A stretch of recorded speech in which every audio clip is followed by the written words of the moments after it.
That There Dog of Mine by Henry Lawson. Macquarie the shearer had met with an accident. To tell the truth, he'd been in a drunken row at the wayside shanty, from which he'd escaped with 3 fractured ribs, a cracked head, and various minor abrasions.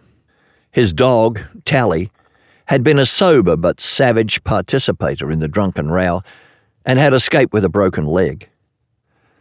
Macquarie afterwards shouldered his swag and struggled along the track 10 miles to the Union Town Hospital. Lord knows how he did it. He didn't exactly know himself.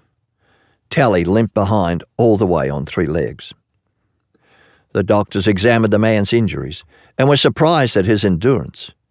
Even doctors are surprised sometimes, though they don't always show it. Of course, they would take him in, but they objected to Tally. Dogs were not allowed on the premises. "You'll have to turn that dog out," they said to the shearer as he sat on the edge of the bed. Macquarie said nothing. "We cannot allow dogs about the place, my man," said the doctor in a louder tone, thinking the man was deaf. "Tie him up in the yard, then." "No, he must go out. Dogs are not permitted on the grounds." He stooped and lifted his swag, but the pain was too great, and he leaned back against the wall. "What are you going to do?"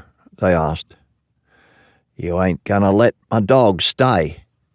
"No, it's against the rules." He tried again to shoulder his swag, but the agony made him faint. Come, man alive," exclaimed the doctor impatiently. "You must be mad. You know you're not in a fit state to go out. Let the wardsman help you undress." "No," said Macquarie hoarsely. "No. If you won't take me dog in, you don't take me. He's got a broken leg and wants fixing up just as much as I do.